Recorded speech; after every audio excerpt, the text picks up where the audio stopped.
Bonjour tout le monde, and sorry to keep you waiting. I'm really happy to be able to chat with you this afternoon, and I'm going to provide brief opening remarks and then I'll take your questions. When Canada assumed the presidency of the G7 at the beginning of this year, we did so with a clear sense of purpose to help shape a safer, more stable, and more connected world. And since then, we have worked tirelessly towards this goal. Throughout our presidency, Canada focused on three priorities: protecting our communities and the world, building energy security and accelerating the digital transition, and securing the partnerships of the future. En juin, le Premier ministre Carney a accueilli les dirigeants du G7 à Kananaskis, un lieu qui reflète à la fois la beauté naturelle du Canada et notre leadership mondial. Et bien sûr, au cours des 2 derniers jours ici à Niagara, nos discussions ont permis de poursuivre sur cet élan. Ces derniers jours ont été très productifs avec mes homologues du G7, ainsi qu'avec nos partenaires invités, le Brésil, l'Inde, le Royaume d'Arabie saoudite, le Mexique, la République de Corée, l'Afrique du Sud et l'Ukraine. Ensemble, nous avons abordé les défis mondiaux les plus pressants, qu'il s'agisse de défendre la démocratie et de promouvoir la paix, ou de renforcer la sécurité et la résilience économique. First, we reaffirmed our commitment to Ukraine's long-term prosperity, security, and defense. Canada has made it a priority of our G7 presidency to maintain and strengthen our support for Ukraine at every opportunity. Today, alongside Minister Sabia, I announced new sanctions against Russia to target those who are financing Putin's illegal war. We also turned our attention to the Middle East, to the urgent need for a path toward peace and lasting stability. We reiterated our support for the U.S. Comprehensive Peace Plan to end the Gaza conflict, and we continue to call for the unimpeded flow of humanitarian aid. Canada will continue to be a leader in this respect. And beyond that, we addressed Arctic security and cooperation, the devastating situation in Sudan, the crisis in Haiti, and other challenges that demand our shared attention and resolve. Au cours de la diplomatie se trouve le dialogue pour trouver un terrain d'entente et apporter de véritables solutions aux problèmes les plus complexes du monde. La présidence canadienne du G7 a démontré que nous sommes prêts à créer de nouveaux partenariats internationaux, à approfondir nos alliances et à guider nos nations vers une nouvelle ère de collaboration. Nous avons relevé ce défi avec détermination et force, non seulement pour protéger nos intérêts, mais aussi pour promouvoir les valeurs qui nous définissent: la démocratie, l'inclusivité et la paix. In a world where multilateral institutions face new pressures and challenges, Canada has shown that principled democracy and diplomacy still matter, and that when we lead with conviction, others will come with us. We have the resources that the world wants and the values to which others aspire. Over the past year, we have leveraged our diplomatic and strategic relationships not just to advance global stability, but to deliver real benefits to Canadians, from energy security to economic opportunity. As we close our G7 presidency, I want to thank our partners and outreach countries for their collaboration, and all Canadians for their support and trust in our leadership on the world stage. And as France takes on the presidency, I wish my friend, Minister Barrot, every success in carrying forward this vital work. Canada will continue to lead with resolve. As a steadfast partner, a trusted ally, and a force for peace, prosperity, and resilience around the world. Thank you. Merci beaucoup. Miigwech. Rachel Aiello, CTV News. You met with Marco Rubio today. Did either of you raise resuming trade talks? And if so, what was discussed? I met bilaterally with Secretary Rubio, yes, and I also was obviously with him in multiple sessions throughout the past day and a half. In our bilateral meeting, we discussed a number of issues: the illegal war in Ukraine, a path to peace in the Middle East, and how we can work together in order to push forward that peace, the ongoing crisis in Haiti, on which we have worked substantially over the last number of months, and Arctic sovereignty. The issues relating to trade fall within the purview of my colleague Dominic LeBlanc, and that's where they remain, as they should. So you can then confirm that you had this one-on-one, face-to-face opportunity with an American counterpart, and you didn't take that chance to try to have a conversation about resuming trade talks when so much of the Canadian economy is relying on it?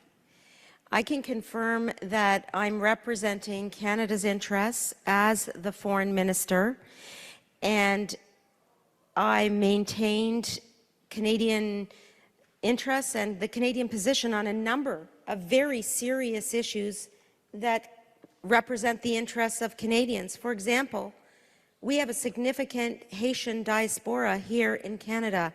We spent time discussing the ongoing crisis in Haiti.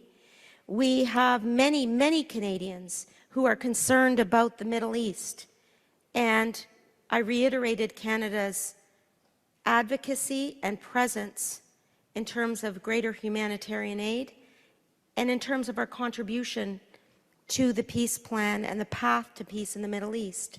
We also have a large Ukrainian diaspora, many people in our country who care about Russia's illegal invasion of Ukraine. And we spent time talking about the illegal war in Ukraine. So as foreign minister, my responsibility is to represent Canada on the world stage on these and other issues. That's exactly what I did. And I'm respectful of my colleagues' portfolios, one of whom is Dominic LeBlanc, whose role it is to cover Canada-US trade. Good afternoon, Minister Rafi Bujikanian, CBC News. I take your point that officially neither you or Marco Rubio are the faces of the trade talks for Canada or the US, but they've been halted since October. This is the first time officials from the two countries have had a chance to meet one-on-one. And all reports are you have a great working relationship with them. Why wouldn't you take advantage of that to at least send some kind of signal about, you know, hey, maybe your boss should call my boss and these talks should resume? Well, you're correct. Secretary Rubio and I do have a very good working relationship. And he himself will reiterate that his role is not on the trade file.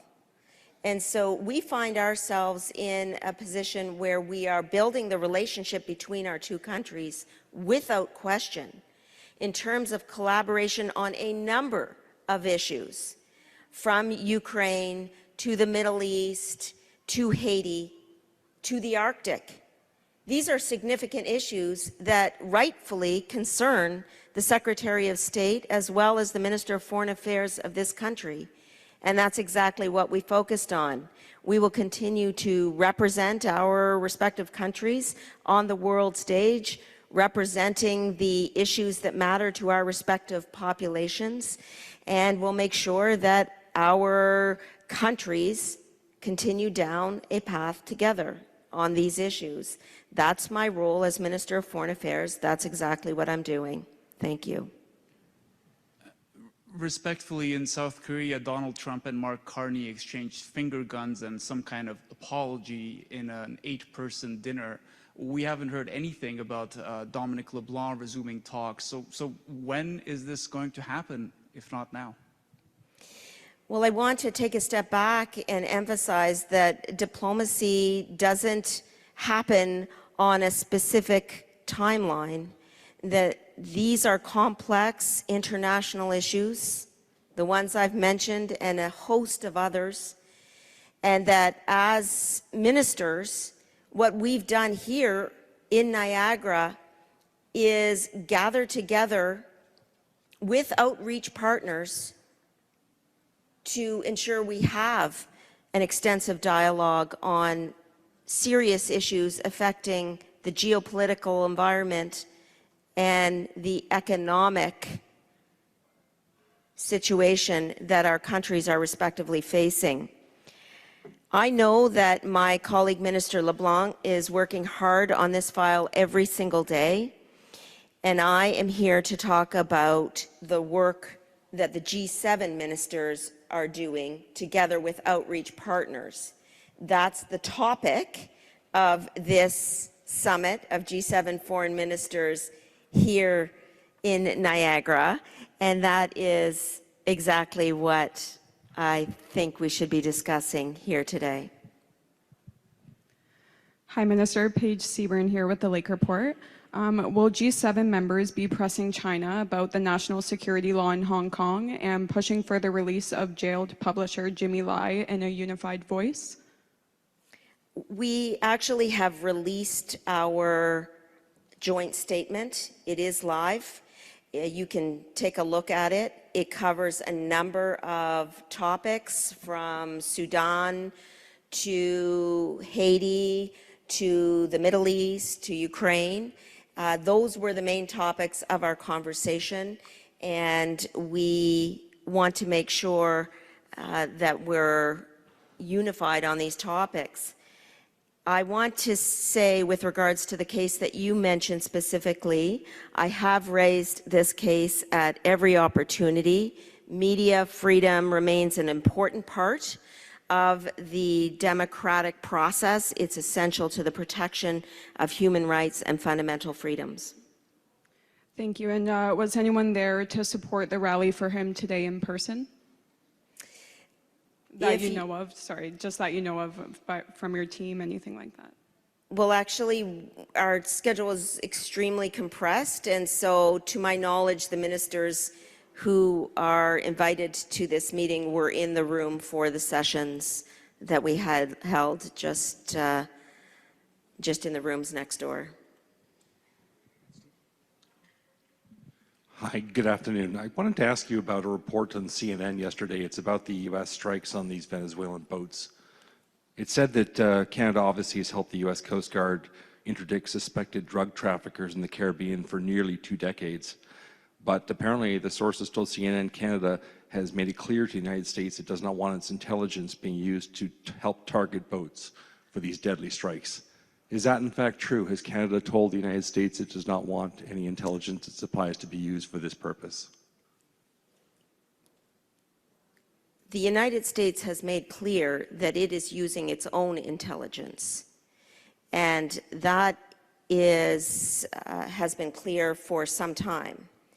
And in terms of Canadian efforts, I will say that we have been under Operation Carib and the Canadian Armed Forces, supporting the U.S. Coast Guard, intercepting narcotics destined for North America.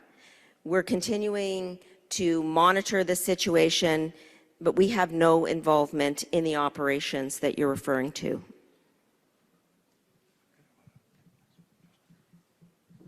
Bonjour, Madame Anand, Rignotier, CIPAC. Vous aviez dit, mes collègues, un peu plus tôt, que vous respectiez votre portfolio en matière de commerce international, que vous laissez ça à Dominique Leblanc. Vous avez dit que M.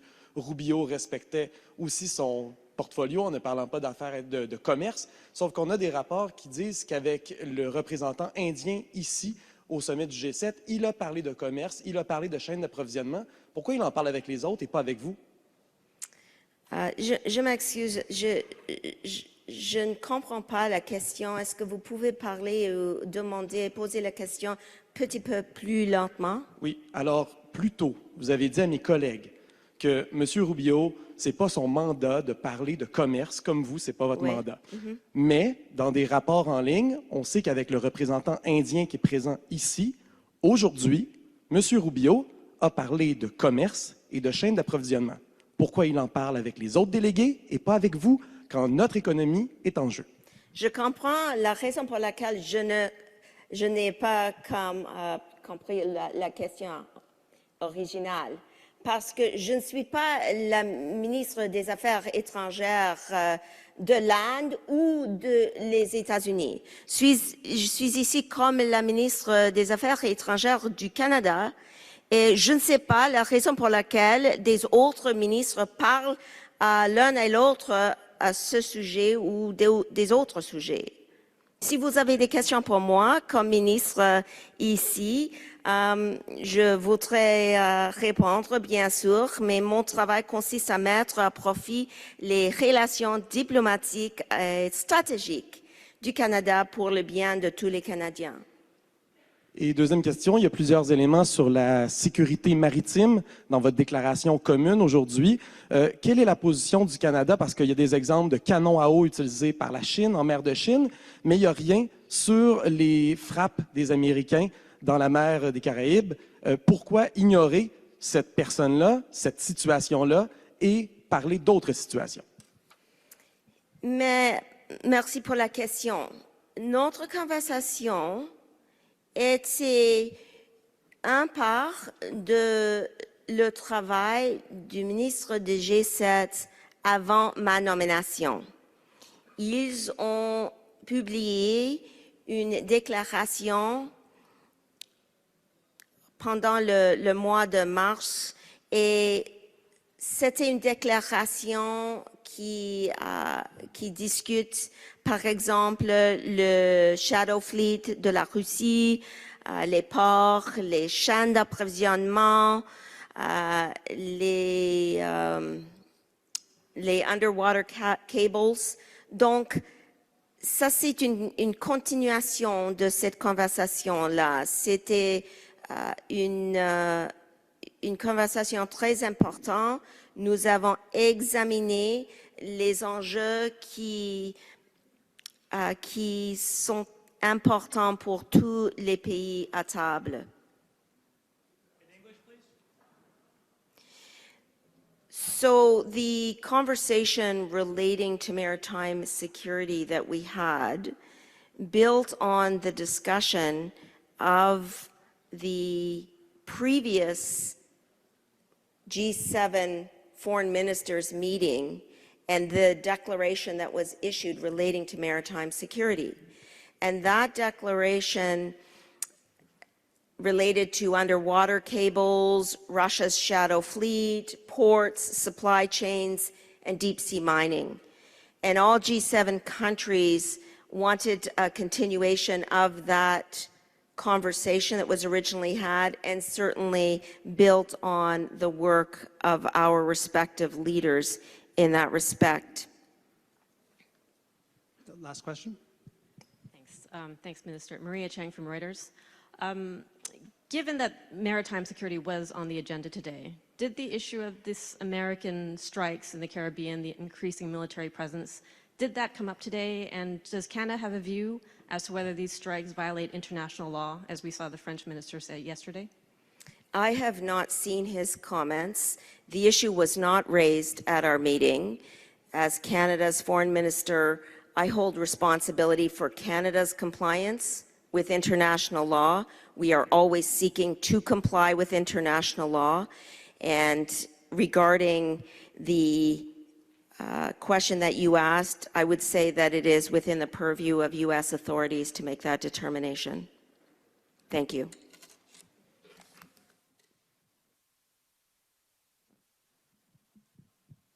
That concludes the news conference. Thank you very much.